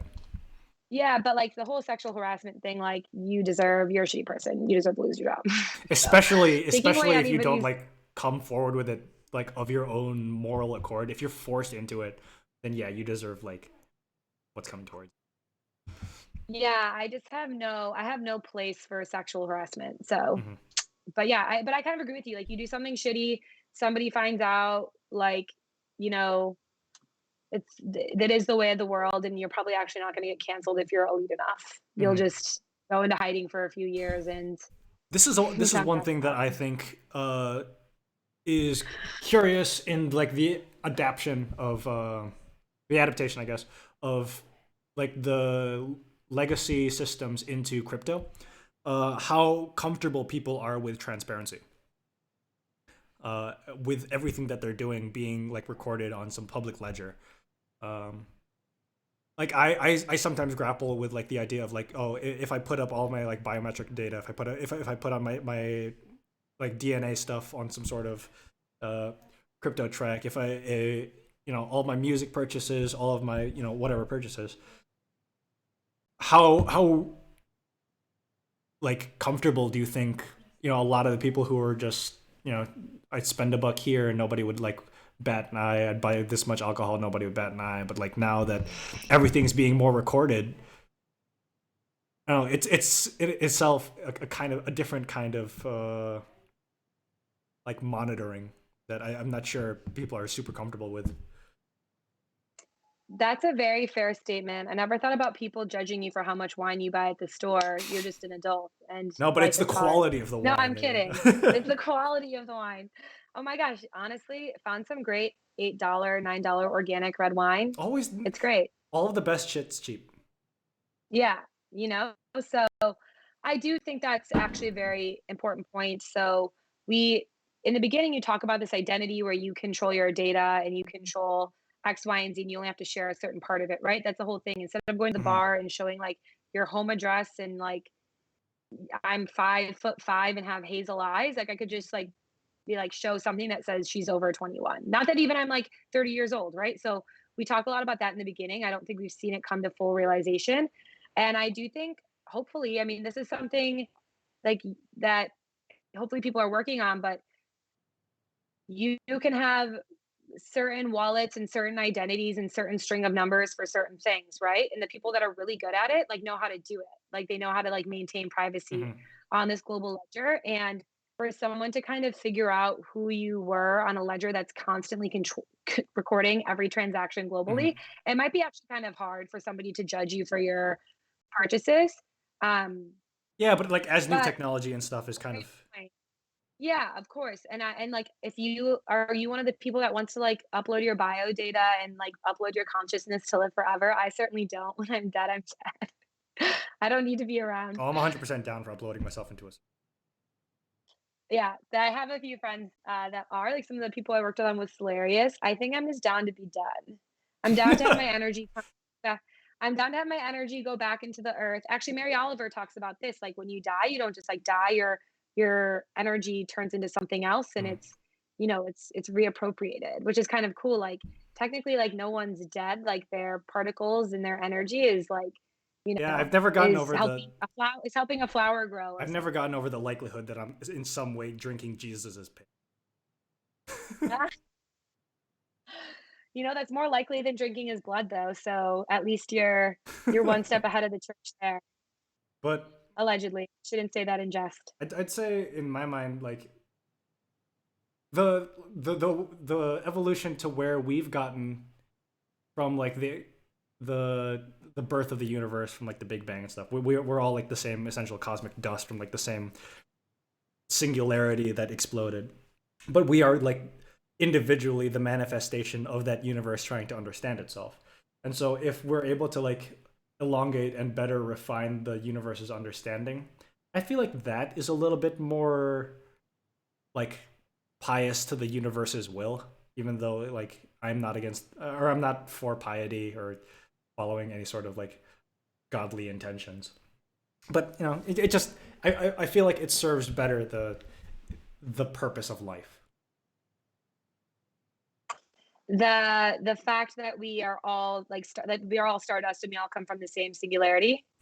No, that like the universe, in its cycles of like destruction, rebirth, and like reconstruction, like it got to the point where it could where it could create habitable planets, sustain life, and then have life evolve over millions and millions of years to create something that is able to self-evaluate and ponder the Mm. existence of the universe. Oh, and then I thought you were gonna take it one step further to develop the technology that you could upload your self consciousness and then live forever. Well, not the ultimate purpose is not to live forever. It's to ultimately ponder forever the universe. Ponder forever, the universe. So I'm a big thinker and I don't know if I want to be thinking for that long, but Yeah, I do it. I'd say one of the I things do. that fuck me in the head more than like the problem of like multiverse or like time travel is time dilation, where you could like make 1 second for one person feel like a million years for another person. That fucks me in the.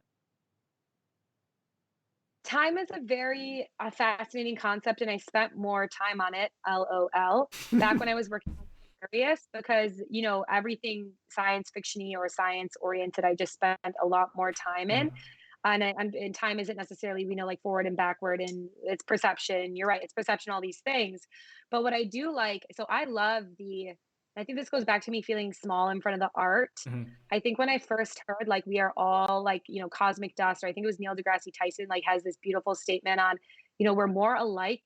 Humans are more like genetically alike, and we're more alike the universe than we are diverse. And some species are more diverse than humans are genetically. Mhm. So like this is like the fact that we've kind of factioned into like different pieties or whatnot, or different reasons to be different when like actually the universe has created us to be so similar to everything else in it is kind of, I guess, just part of our nature. But it's why that's to me where I'm like, this is why we need to be for all humans and all people and the earth and like all of these things, is because like it is us. Mhm. We are it. And I love that feeling, that like sense of interconnectedness, but that sense of feeling small because I am like what is in the skies above me. Mhm. I like Neil deGrasse Tyson, but I also get the sense that he enjoys the ambiance of his own asshole a little bit too much also. Yeah, he does. I definitely heard that too. I know, isn't it so isn't it But so his voice is kind of like so sad? relaxing and It's like so sad. I don't know. I definitely like there are a lot of people who like went before their time in the sense that Stephen Hawking, he died shortly before they got the first like actual images of a black hole that verified his theories and like all of those things. Like Dali, he died before NFTs and 3D art were possible. Like there are a lot of these like inspirational people who just like they're gone before they were able to like if they were born in this generation where they have created like way more insane things. So I also think that's part of like why we like to like idolize these geniuses because it's like sometimes they don't get to live long enough to create even greater masterpieces, and we envy the things that they could have created. I actually really like that framing of it, but I also think is it kind of like poetically the clock of the universe Yeah, or God or whoever you think it is to take people right before natural their grandest time-based moment or like tragedy. that reminder that yeah that thing that probably keeps you grounded as a human is knowing like you're part of advancing something even if you don't get to see it. I mean, isn't that kind of all what we're doing all the time? Like we're advancing our different things with the hopes that we get to see these things, but potentially maybe not. Like That's maybe why you live I'm sure forever. Elon Musk will get to see him land on There you Mars. go. Oh, I think that gets dangerous. I think that gets dangerous. I think that like what do you contribute or like what cause I think it just has to what are you leaving behind if you know that you get to see it in a way? I don't Then you know. don't have to leave anything behind because you are always seeing it. I know, but you gotta do we idolize people if they live forever? Like do we have like how many people die and are like they're I mean, it's the whole martyrdom in whatever form, Mhm. right? I think that's like something to think about. But yeah, I don't know. I just think that, I'm here to make my time and the people around me. Like I'm here to just try to positively impact as many people as I can. And maybe because I'm not a genius, I don't want to upload my consciousness. But I think like after that, like that's what it's about for me. And I guess like I think in a way, like it kind of goes back to like the Midwestern roots in Mhm. me. And like, yeah, and this has been coming up a lot for me too. You're probably like, wow, this girl thinks a lot, but I do. So I was on this panel for International Women's Day when really I probably just have wanted a vacation day, circling back to like your comments about Ukraine. Mhm. But um, there's this one part about like the new crypto millionaires look like all the current millionaires, right? And like, or billionaires, sorry. And that's like very true. But like, my whole thing is, and I guess like I don't really see maybe it comes from the same non-idolization thing, but like I see the reason I'm in crypto and doing SheFi is like the feeling that you get from like feeling like you can make financial choices that for some reason somebody told you couldn't, or you didn't study the right thing in Mhm. school, or you had to go into some other profession, right? Like I do it for like the feeling Like a that defying an I'm expectation. yeah, it's just more like feelings, the way people feel is more important than a lot of other things. So if I can make a bunch of women feel like they have financial empowerment, like it's not about them becoming billionaires, it's about them feeling empowered and like making their life, to whatever status better they want to. Mhm. So like growing up in the Midwest, like my family always like my dad always took care of us. My mom and dad always took care of us. I had like truly everything I wanted. Well, what But, part of like, I Illinois were you from? never like, I didn't idolize I'm from Libertyville, so, All like, the right. northern suburbs. But it was more like the way that I view wealth is to take care of me and my future family and then also to do things I enjoy, like trips and whatnot, Mhm. but, it's not that like, crypto is cool, and I'm definitely financially benefiting from it, but I didn't get into it even for the financialization part. So, I think sometimes even though I deal in the business of money and we talk a lot about money, for me, it's not like so my face is on Forbes magazine as the next billionaire. It's like so I can make a bunch of people who didn't feel financially competent before to be financially Mhm. competent. And like obviously making money is a part of something I'm interested in because I like live in New York and I have an apartment and I want a family, like all those things. But like it doesn't need to be like to be a I, billionaire. So I definitely it's funny. It's just funny. I definitely do wonder like going forward are like aspirations for success are how much are we eventually going to be able to move away from just like the never ending expanse of just growing wealth? Because like there's no way Bezos was just like his entire objective was like, I'm going to be the hundredth billionaire. Like everybody's got that idea of like, oh, I want this car, I want this house, I want like there's literally nothing Jeff Bezos couldn't buy. How do we like I wonder for like people like that, how do they measure like what their success is in life, I guess, and how that's going to kind of change as like we like try to like make the financial sector more functional for people, because I feel like that's what a lot of crypto is kind of like moving towards, being able to create wealth, but be able to create wealth that's going to be powerful and accessible for more people than the previous financial systems were established for. Well, while crypto will definitely achieve that, it's obviously going to miss a lot of people Hmm. as well, that are like left out of the financial economy for a ton of systemic reasons. And so, like without UBI or something like a little more forward thinking, like can crypto ever correct, some type of livable situation for everybody? And going back to how policy impacts that. But yeah, I think like the Jeff Bezoses of the world, you're right. They can have Bezosai, anything they want. Uh, a flock of Bezosai, the Bezos. Bezosai, a flock of Bezos. Um, yeah, I think I would actually know all the men to put in there. But I think it's yeah, how do they document their wealth? I mean, I don't know it like that's the thing. That's where I'm like so much of like my life and what I want out of it and what I think is important is like your self-worth. So I don't think I could even understand how like I think there's probably a part where it's a big like mind. I'm sure it gets like heady. Hmm. Like I don't even know if I would want. I don't like necessarily envy how like you're saying like how do you evaluate like wealth and like what that thing is that you want that brings you that happiness. Like I hope Jeff Bezos has a practice that's not related to that and that he's definitely happy. I'm sure he I wonder if he is, has any but hobbies. I think that's where wealth creation can get. I wonder.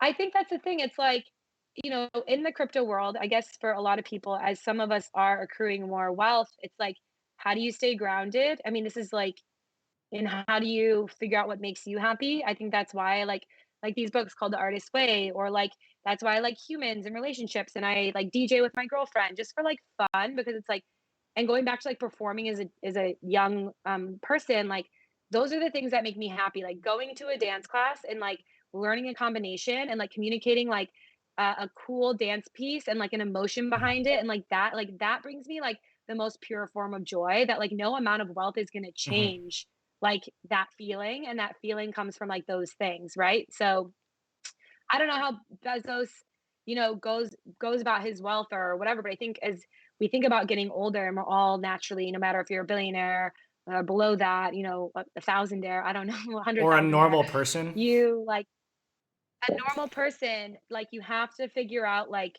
what makes you happy and how to stay grounded. And I actually think a problem with like the work world and hustle culture and schooling is like get so far away from that to get to Yeah. the money. Like that's where I Where think you you only see can like people you can like only have pursue these art if it's gonna breakdowns. get you money. Right. And you can only like you could like I used to not make time for dance classes, and, like, that I think in my mid like, I was a consultant, my first job, and I was working insane hours, and I was on this, like, really intense team, and I was, like, working till 3 AM, and I was working on all day Saturdays, and, like, I'd look at the blue sky outside, and I'd be like, "Whoa," like, "I'm missing out on this, like, part of my young 20s that is, like, just enjoying to play, like, beach volleyball." I lived in Chicago at the time.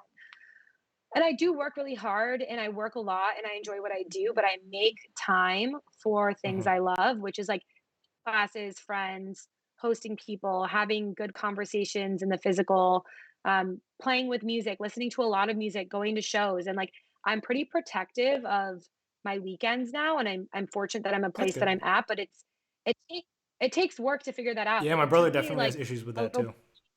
He said this past weekend was like one of the And first weekends where he just didn't actually do any work in a while. So I'm glad he got to do that. yeah, he didn't. And then he mentioned it like the end of Sunday when we were all saying bye, like the group of us together. He started talking about work, and I was like, okay, okay, like let's not talk about it. Just preserve Hold up! preserve these Shut the last fuck few up! hours. We're having fun. Yeah, and so and like I said, I think I'd be a little bit further along or Shifi, like I'm missing some posts this week on Instagram because I just like was have been enjoying the weekend with my friends, but like in the grand scheme of things, like those posts aren't changing. I'll get back on schedule. So it's like I think I am my late like starting around like honestly, actually mostly within like 28 to 29 to 30 was when I decided like I need to focus more on like what makes me happy and like I need to get like serious about it. I need to wake up and journal in the morning and like do these things that are like selfishly for me or else like I'm not going to know what Yeah, that is and it's like crazy. while I'm working I It's want to know crazy what to that think that is. we have to like get serious about like trying to take care of ourselves and like the things that make us happy, right? You know what's funny is I took a really great workshop on feminine and masculine energy because we have both of them in Is us. this like a Jungian And it's by class? a woman named no, it's by a woman named Schuler Mhm. Brown. And basically she was in the corporate world and like me scheduling time for my creativity is such a masculine trait, a masculine Mhm. energetic trait. And the whole thing was like how to bring more feminine energy into the workplace. Like women flow more, women take care of more. Like at meetings with women, there's usually like water and food, and like we take pee breaks. Like and meetings with men, that doesn't usually happen. It's like get to business, We take like shits. hold your pee in for 7 hours. No, you guys don't go to the bathroom. It's like crazy. It's like I used to be so nervous at IBM to ask to go to the bathroom in a meeting. And it still blows my mind today when we get back to back calls and I'm like, yeah, I'm 2 minutes late. Like I had to go to the bathroom. But women flow more. Women are less Mhm. restrictive. Or like, at the end of the day, you're like, I'm gonna relax. It's like so much masculine energy and to like exist in this world. A lot of our energy that even women bring is masculine. So it's like, how can we bring like more feminine is more chaotic, feminine is more whimsical, like Interesting. whimsical. So like, how can that actually be like an attribute into the workplaces? And how can that how can we find a better balance of it? It's not like be more feminine, get rid of the masculine. It's like we have all of this in us.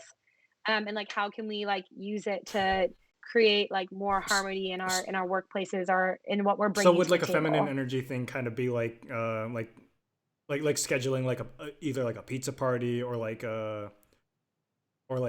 just having an event like all right everybody we're gonna take a stretch just or we're gonna It's the uh-huh. spontaneity.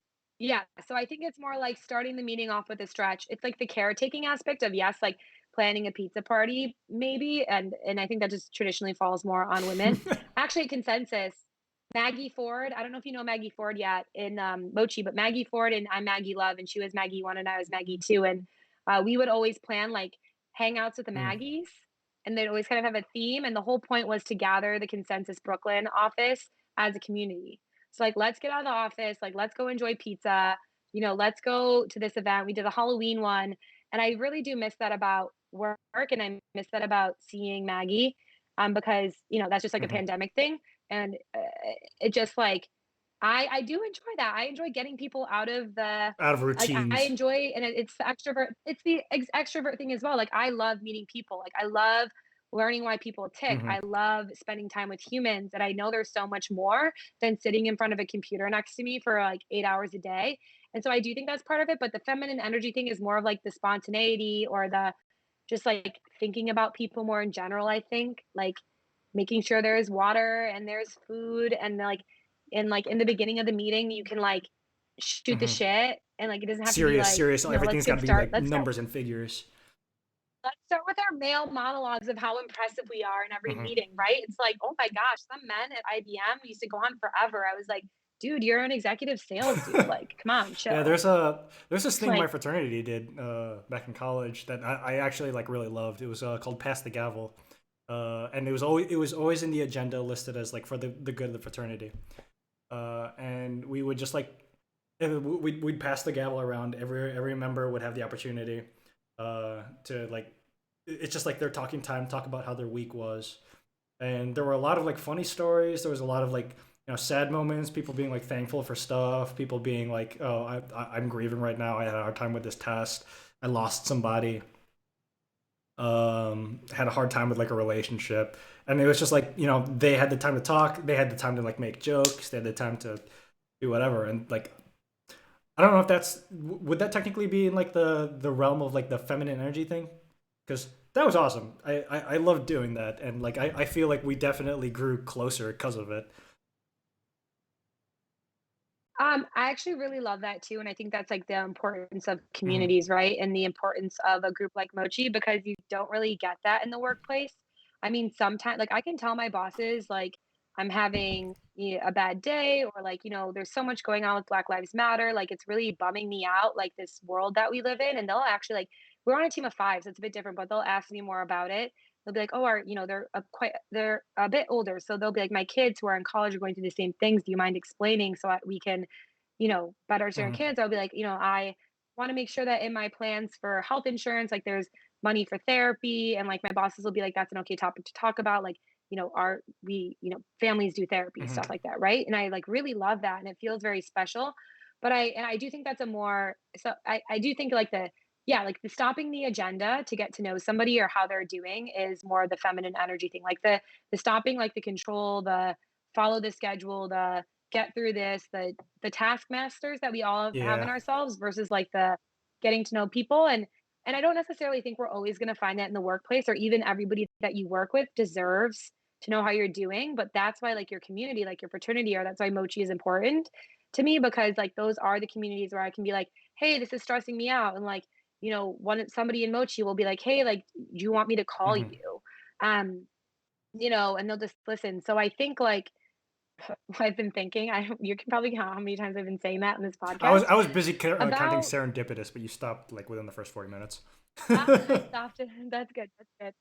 Um, so my Mochi goal is to expand my English Hmm. vocabulary right now. So as you can see, I that is something I'm working on. However, we have been in this digital place for a long time, for a year, and we're so used to community.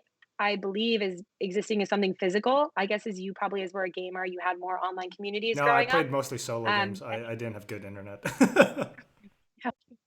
no communities, no communities on your own. Um, I think that in crypto, there's so many things you can be a part of. Like, hey, Maggie, the Sheaf, I want to be a part of this. And Delta Gamma, the Sheaf, I want to be a part of this. Are you part of these 15 discords? Are you like getting involved in this? And it's like you can be part of communities or you can invest in communities. And I don't think you can do Hmm. both. Like, I think we all have to actively choose the communities we want to Yeah, invest in that's tough. and we want to be a part and we want to grow with and where we put our value. And then you kind of have to shut off the noise of like maybe you're not in every other Hmm. community going on. But if you are in a part of 50 communities, like are you actually investing in them? And I think that this digital world makes us think we can be a part of 500 communities, but we can't. And you have to be okay with that. And then you have to be like, you have to know what you want to get out of Yeah, it. Maybe you just want to graze. Maybe you're a grazer. Like, that's okay. But I think if you want to invest in communities, even if they're digital, like you have to there's make like a choices. collective FOMO that we really need to kind of get out, get away from. My brother like mentions this. Like he was always worrying about being on the forefront of things, be like catching things before they hit the mainstream. Like me, I've always struggled with like one of the reasons I like, so I played some online games, but I never really formed too many like longer term relationships because like I didn't want to talk to too many strangers about like nothing in this game, and I didn't want, and there are a lot of like communities that I'm trying to be a little bit more involved in. But yeah, it's hard to like decide to invest your time and your mental energy into being up to date with like what's going on with one game or like a director or a musician. Yeah, and I think and that's okay. And that's why um I mean it's helpful I'm emoji because I truly like really enjoy all the people in it. So it's almost easier when you found that. And I think what's cool about what Gabe is doing is he's scaling super thoughtfully. So even with Shifi, I'm trying to, do something Hmm. similar. And that's the thing, like I have and like Shifi is something I have to like really invest in to make work right now until I really get the like it, really, I guess, oiled, greased up, right? And just like running Hmm. itself.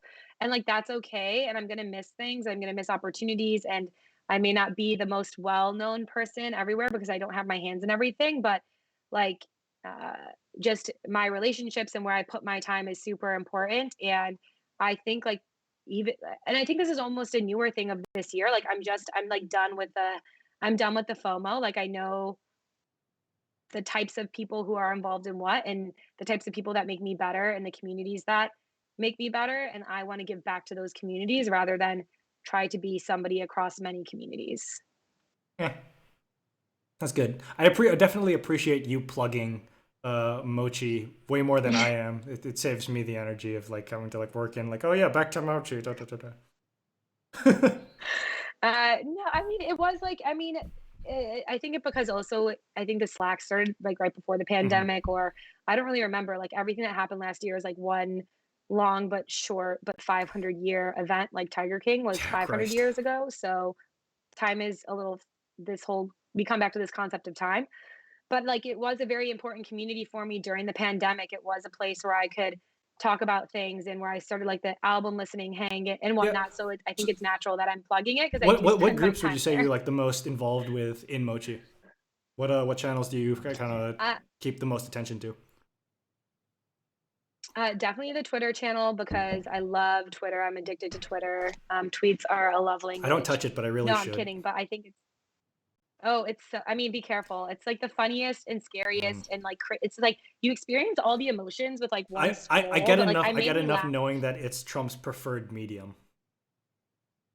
Okay, fair, but I laugh so much on it, and like laughter is a super important part of my Hmm. existence.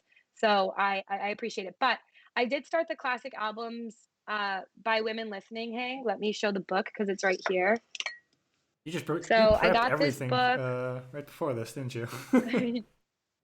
No, it just means that I haven't put the album in for the week, and so it's out by my computer. So I hopefully do Nice. it today. But I got that actually by going to the woman who created it is Colleen Cosmo Murphy, who does the Loft stuff. So Gabe knows her and like ran into her in Japan. And so she was having a book signing right before Loft party, and Gabe was in town. And I asked all my girlfriends to come, and they were like, no. And I was just gonna go regardless. And Gabe's like, oh, I'll come.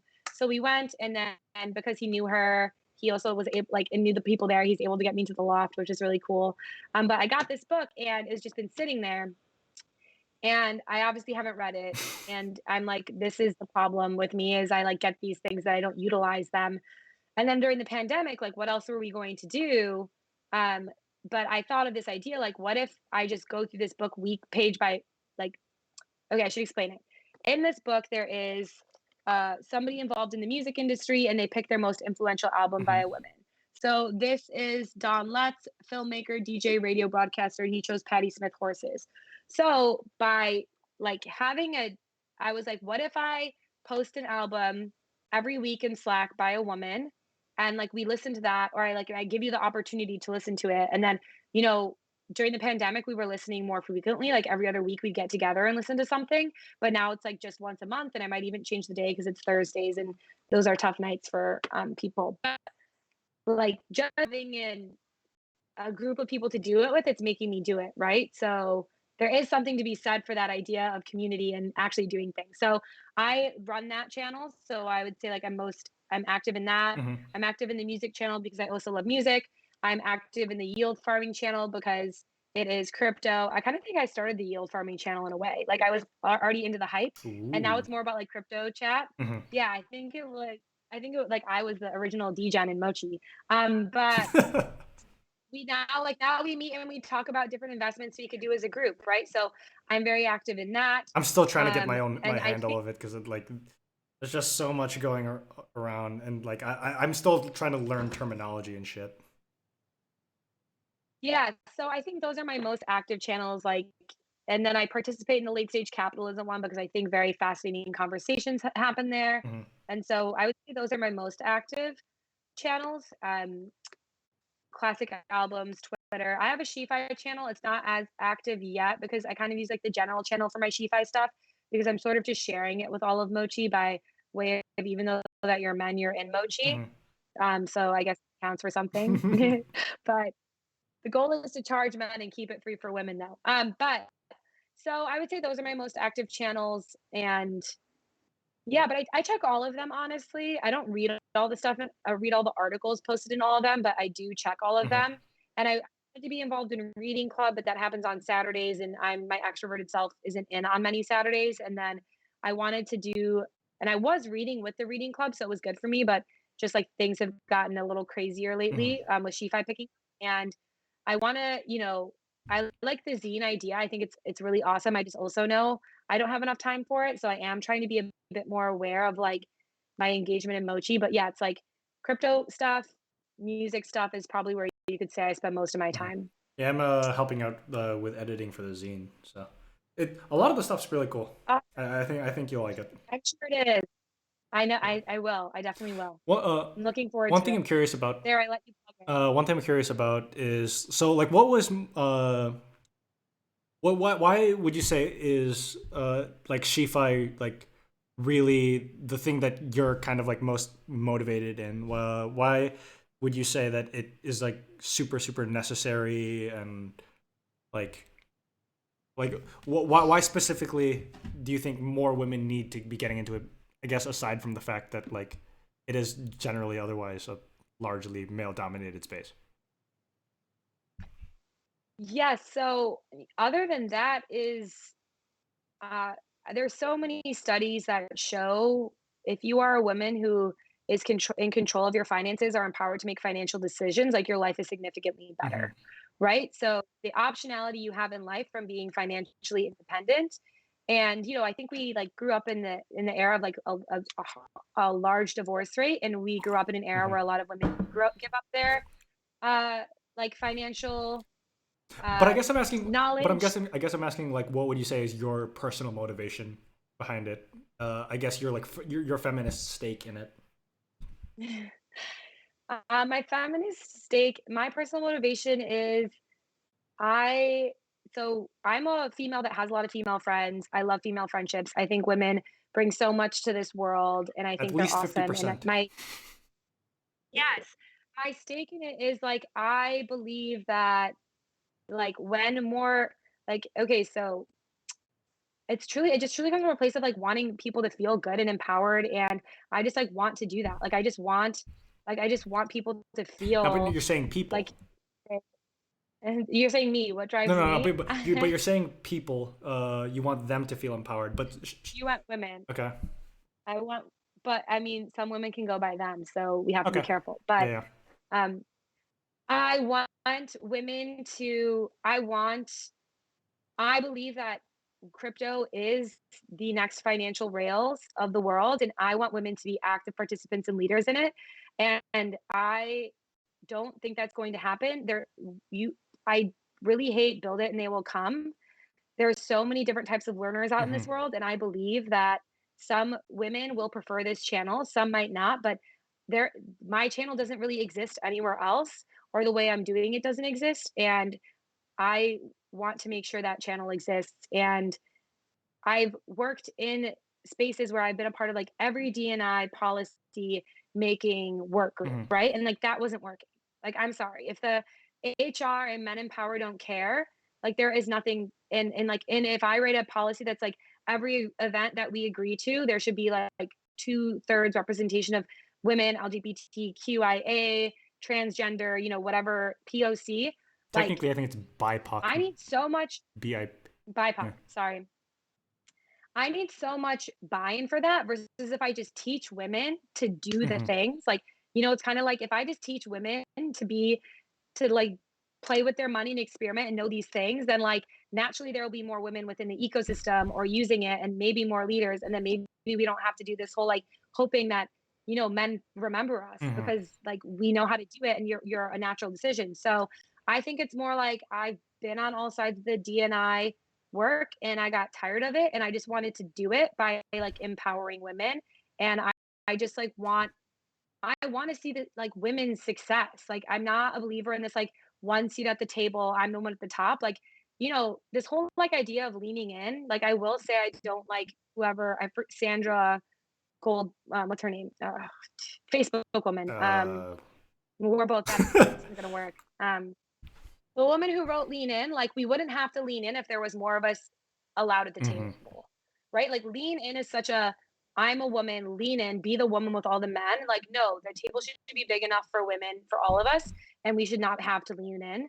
And like the only way you do that is if you bring up women with you. And I have a special access to information in an industry I've been working in, and I'm gonna give it to women and not just like educate them, but like teach them actively how to do these things. And I just think that without that, like we are like our systems and our and even our financial systems, think about how much you miss as a person creating with people exactly like Hmm. you. Like you need diverse teams, you need diverse people in your ecosystems with their perspectives in order to build a truly global To like capture more of okay, the if we're building market, really. products that are globally accessible, right. If we're building globally accessible products, but it's a bunch of dudes that live in, the Midwest, like, do you actually know what a woman's perspective is in Egypt No, but we could or tell you a Iran? shitload about Do you even know corn. what a person a lot about corn. We've driven through so much corn. So that's what it is too. It's like if I empower women to then they feel like they can either join a team or something, I'm making the whole industry, I'm making more robust and inclusive and resilient because it's shaped by multiple backgrounds and multiple people. And I think I specifically have a closer pulse to women than I do to people of other backgrounds Hmm. from other parts of the world. So like I'm trying to start there and like hopefully grow my team in a way that is thoughtful that we can start accessing these other people and we can go beyond the women people that identify as women. But I'm also starting like there's a lot of reasons to start with just women too, like the ability to share experiences and have like kind of this group of that's not a man in there being like, "Oh, well, that's silly. You should Hmm. have just done this."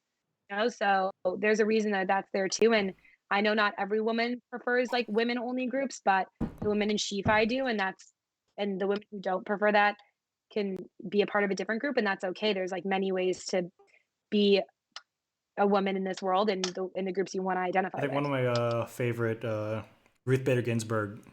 I can't say quote because I can't remember word for word, but like somebody asked her when will there be enough women on the Supreme Court, and she said like when it's all women. And they asked, "Isn't that too much? Yeah. Isn't that too much?" I mean, there have been men on this court for I don't know how many decades, and nobody batted an eye. So. I know. Yeah, so I think her name's Cheryl Sand. That's her name. Sorry. Mhm. Going back to Facebook. But yeah, I believe that women have so much to contribute, and I believe in a world that is way more women at the table. And I think that if I didn't believe that, I wouldn't be sharing this. And my whole thing is to just get more women there. I don't have to be the one woman in the room knowing the cool crypto stuff. I think that's a huge detriment to the Web3 world that Mhm. we're trying to build. And policies don't get it done, and people building companies don't get it done. So I'm just going to do it myself. I kind of like to I've been reflecting on like instead of be the change you want to see in the world, like do the change you want to see in the world, right? I'm a doer, so I'm gonna do the thing. I'm gonna create the content, and I'm gonna like not just be a nice, kind person who knows about crypto and shit, like and like sometimes talks about with friends. I'm gonna like do the she fi thing and like do the education part and like get the women up to speed You should and try to get a engage with them. sponsorship from Nike. Oh my gosh. Yeah, I don't know. I do like Nike though. Trying to find some new cool I don't know sneakers. if it. I can't. I But don't yeah. know who the quote was. A lot of people attributed it to Kanye. I don't know if it is what it be, but it do.